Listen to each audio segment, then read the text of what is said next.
fue justamente Jesús a la sinagoga y allí enseñó.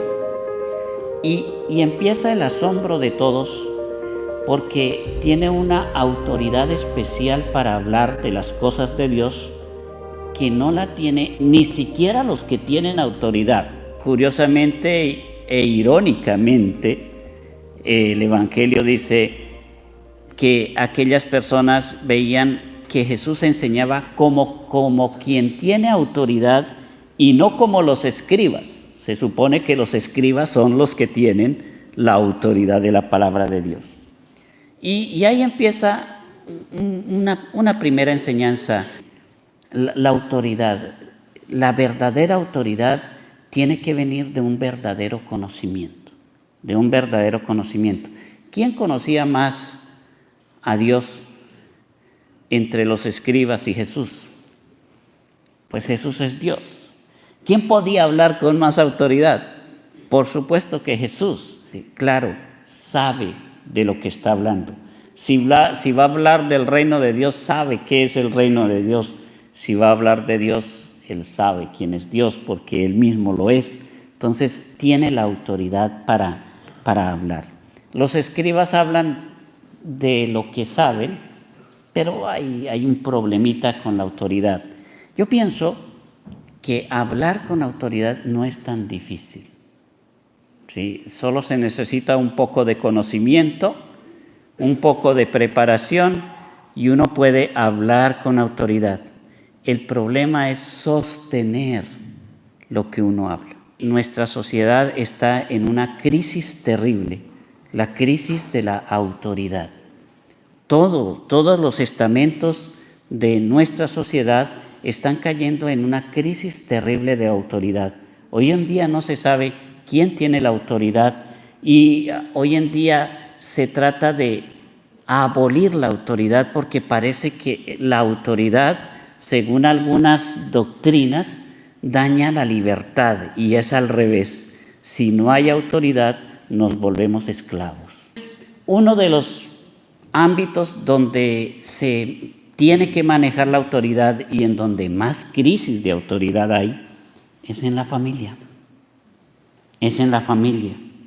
Ahí es donde tenemos una gran falla, porque quizás por las circunstancias, por la infancia tal vez que algunos han tenido, porque hubo abuso y exceso de autoridad en su educación o porque hubo ausencia de autoridad y se dan cuenta que sufrieron mucho, muchos padres de familia renuncian a la autoridad que tienen, renuncian a la autoridad y entonces quedan con esa falta de autoridad en la que básicamente los que mandan son los hijos.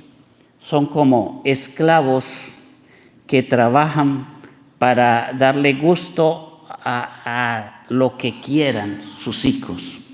Y son ellos los que deciden qué se hace y qué no se hace. Pareciera que no es muy lógico, pero es más común de lo que parece. Es más común de lo que parece y encontramos noticias tristes, terribles, en las que hijos de 9, 10, 11 años lastiman, golpean a sus papás. Y uno dice, bueno, ¿dónde está la autoridad? ¿Por qué se perdió la autoridad? Y esa autoridad se pierde por dos razones, básicamente. Primero, por falta de criterio.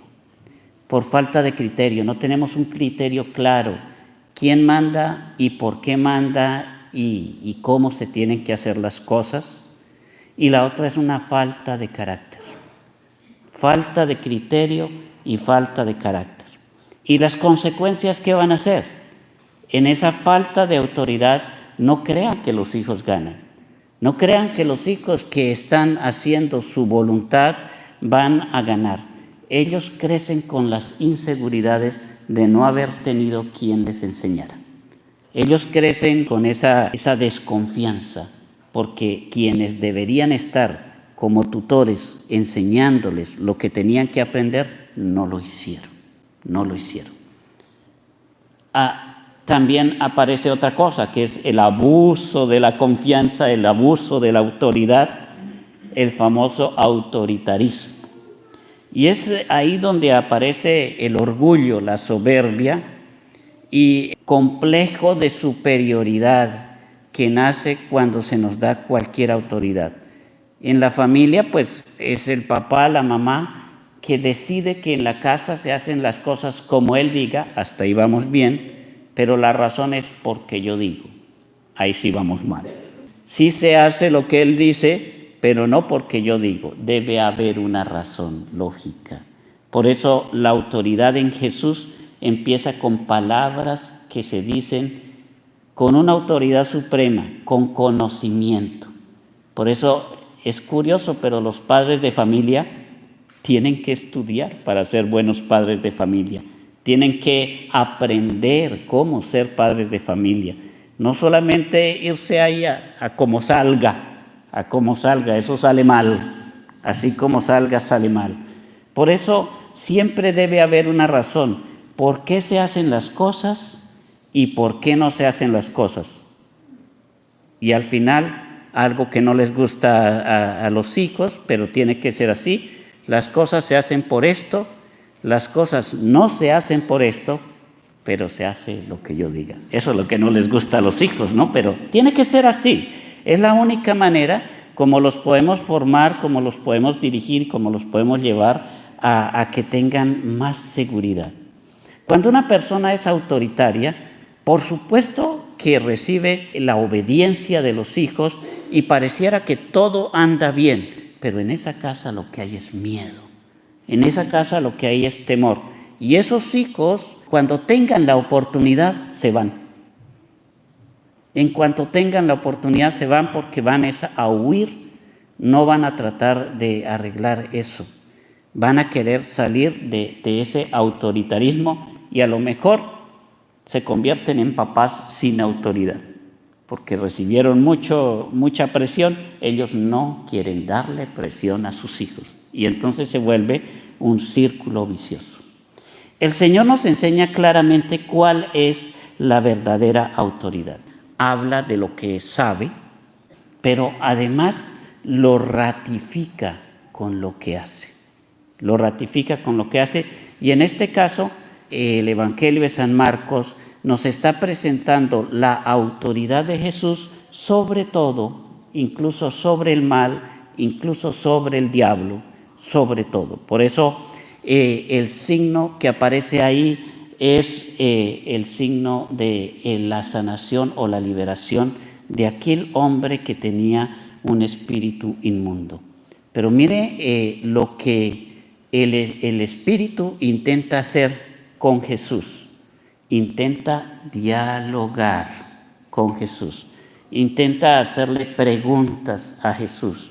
Hoy justamente en la predicación que hace el Papa Francisco, habla justamente de eso, de que con el diablo no se debe dialogar, porque todo aquel que se ponga a dialogar con el diablo pierde. Hay que leer muy detenidamente ese pedacito de la Biblia porque dice, había en la sinagoga un hombre poseído por un espíritu, no dice más, un hombre poseído por un espíritu, y ese espíritu se pone a gritar, ¿qué quieres tú con nosotros, Jesús de Nazaret? Lo dicen en plural, con nosotros. ¿Cuál es nosotros? Si era un solo espíritu. No es una legión como en otras oportunidades que Jesús pregunta el nombre y dice, mi nombre es legión, son muchos. No, era uno solo. Con nosotros ese espíritu está tratando de dialogar con Jesús y de engañar al hombre que lo tiene poseído porque le hace creer que Jesús le va a hacer daño al espíritu y al hombre que está poseído por el espíritu. Por eso dice, ¿qué intentas hacer con nosotros? Ya sé, vuelve a hablar en singular, quién eres, el Santo de Dios. ¿Has venido a acabar con nosotros? Otra vez, con nosotros. Jesús le dice, cállate y sal de él. Yo creo que en ese sentido, ese espíritu inmundo no es algo tan extraño como parece. Vemos, por ejemplo, las adicciones, esos espíritus que nos producen las adicciones, ¿no? Y que prácticamente nos poseen. No dice exactamente que un hombre tenía un espíritu impuro, sino que el hombre estaba dentro del espíritu impuro. O sea, no se le había metido un espíritu al hombre, sino que el hombre ya estaba metido entre el espíritu impuro. Para decir que si uno le da cabida al mal, el mal lo va a invadir tanto que se va a hacer más grande incluso que nosotros mismos. Y en esas condiciones estaba ese hombre. Y cuando a cualquier persona que está, miremos una adicción, en alcoholismo, en drogadicción o en lo que sea, se le presenta la oportunidad de salir de eso, no quiere y siente que todo el que le está ayudando a salir de eso le está haciendo daño, le está haciendo mal. Los jóvenes se mienten entre los jóvenes, unos con otros. Fuma marihuana, que eso es bueno para relajarse. A mí me relaja. Ya no sabe ni cómo se llama, de lo mismo que le ha quitado la inteligencia, y dice, a mí me relaja. Y así hacemos, nos mentimos a nosotros mismos diciendo que lo malo es bueno, y nos da miedo que venga Jesús a liberarnos de lo malo. Cuando el Señor quiere liberarnos, no nos quiere hacer daño, pero el diablo sí. Por eso, incluso cuando estamos siendo liberados del mal, el diablo intentará sacudirnos violentamente, hacernos el último daño que puede hacernos, intentará hacerlo. Y mucha gente le tiene miedo a ese sacudón. Es como el sacudón de los que tienen una adicción, van y se someten a un proceso de limpieza de esa adicción, y uno sabe que aquellos que empiezan esa desintoxicación, los primeros días sienten morirse, porque les hace falta eso que parecía que era bueno, pero que realmente es lo que los está acabando, les hace falta. El Señor quiere liberarnos y nos quiere tanto que no nos va a hacer absolutamente ningún daño. Todo el daño que nosotros podamos recibir, lo recibimos del diablo, no de Dios. Dios quiere protegernos ante todo y quiere liberarnos de todo. Dios tiene esa autoridad y por eso tenemos que dejar que Dios entre a nosotros, y así como nosotros tenemos autoridad sobre algunas personas, también tenemos que tener la humildad de dejar que Dios asuma la autoridad sobre nosotros, que sea Él el que gobierne nuestra vida, el que gobierne nuestro ser, y que nosotros podamos liberarnos de cualquier adicción, de cualquier miedo, de cualquier pecado que tengamos, y podamos vivir libres como los verdaderos hijos de Dios, en plena libertad. Dios no esclaviza. Hay mucha gente que se siente esclava porque tiene que venir los domingos a misa. ¿Por qué tengo que ir el domingo a misa? Me siento esclavo, yo debería ser libre. ¿Libre de qué afuera? Libre de Dios, pero ¿esclavo de qué? Esclavo de las adicciones. ¿Y cuántos jóvenes se oponen a sus papás? No voy a misa, no voy y no voy. Los pobres papás les toca venirse solos. ¿Qué se quedó haciendo? En el celular. ¿Libre de qué? Esclavo, adicto, es lo que es. ¿Libre de qué? ¿Para hacer qué? Yo soy libre para embrutecerme. ¿Libre de qué? De nada. Por eso hay que hacer las cosas que se tienen que hacer, y esas sí son las que nos tienen que liberar. Que Dios nos ayude a entender claramente qué es la autoridad. Para ustedes, padres de familia, de rodillas, ustedes pídanle al Señor: haz que yo tenga una verdadera y sana autoridad con mis hijos, que sepamos qué es la obediencia y que sepamos que no hay poder más grande que el poder de Dios.